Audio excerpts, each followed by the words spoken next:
我感觉我的眼白有点发青，还有点发黄，可能是血液缺乏营养。我现在要去看看鱼笼还有陷阱。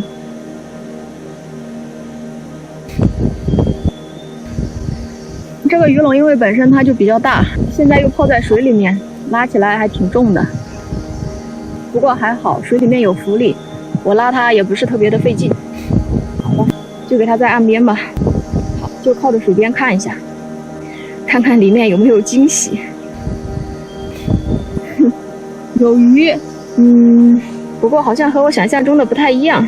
这里有一条，这里有一条，这里有2条，一共有4条。不过这也太小了吧！哎，还跑。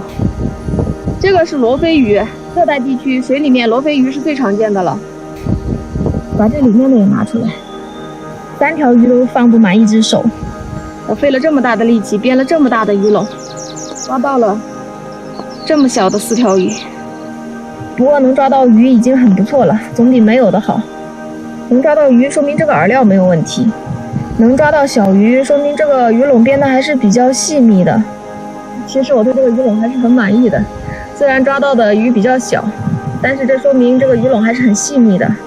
那抓大的肯定也没有问题了。看看这个鱼和这个鱼笼的对比，杀鸡焉用宰牛刀啊！好了，现在可以回去烤鱼吃了。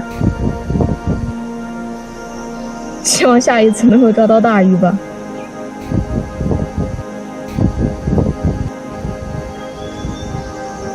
再去看看小鱼笼，也许小鱼笼比这个大鱼笼更靠谱。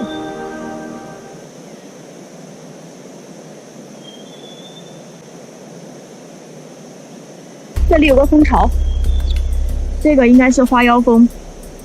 这刚好是一棵枯树断成了2截，它把巢建在了这个枯树中间。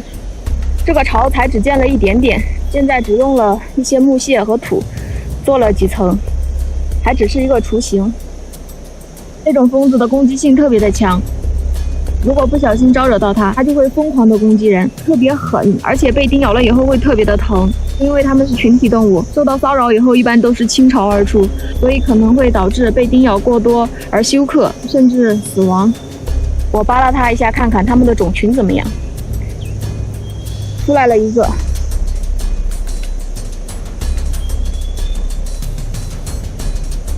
出来了2个，又进去了一只，这就说明它里面其实没有几只蜂子。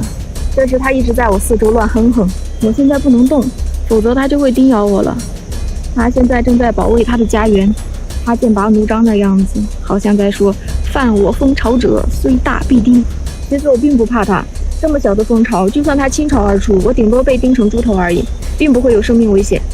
不过这个巢里面什么东西都没有，根本不值得我冒险被叮。所以我现在装成木头人才是最明智的选择。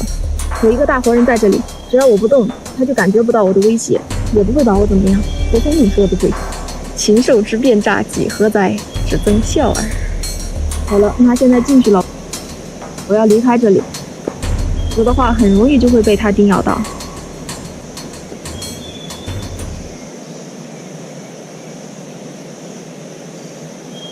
好像什么都没有。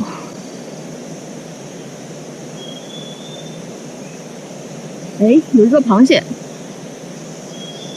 哎，就只有一个螃蟹，就只有一个。今天就只抓到了一个螃蟹。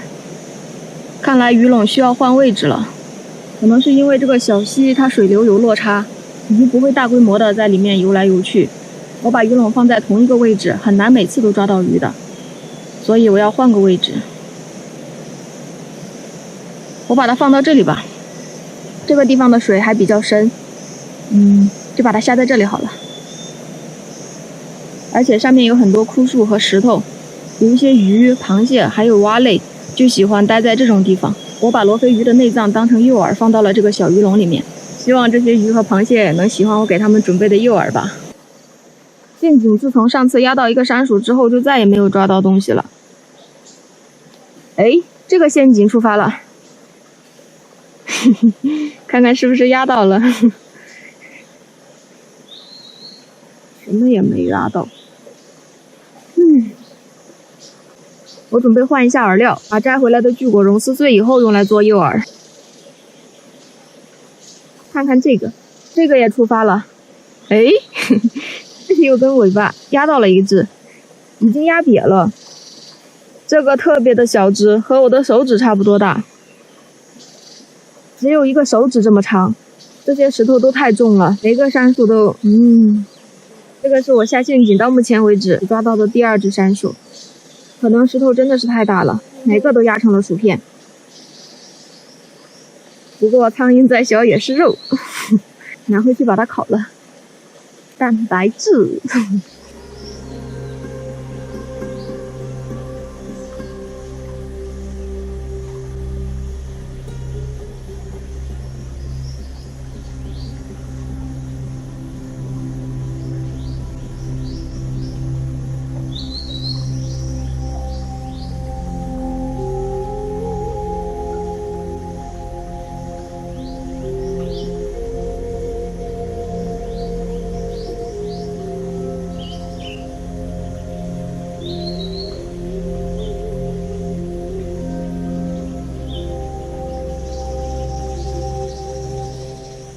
我编了那么大的地笼，抓到了这么4条鱼，小鱼笼就只有一个螃蟹。今天的早餐就是这几条鱼、螃蟹、杉薯，还有2个巨果茸。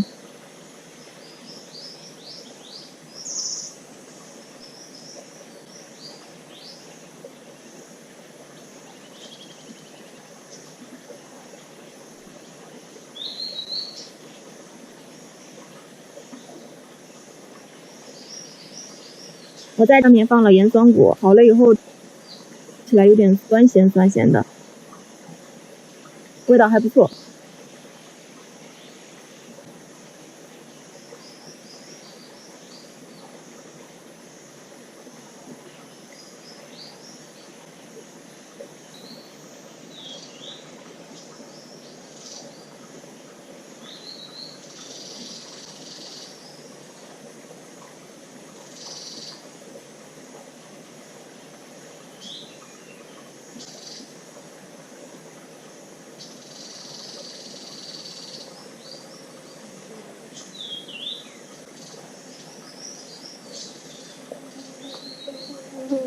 杉薯需要慢慢的烤，这样会更安全一些。相对杉薯来说，鱼和螃蟹烤的要更快一点。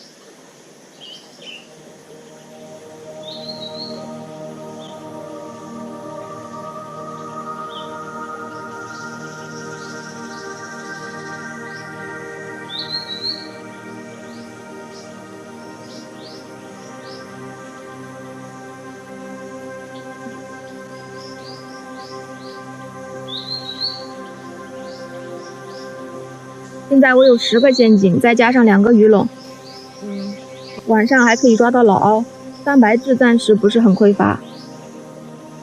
我要尽快把内衣裤做出来，储存一些食物，为生理期做些准备。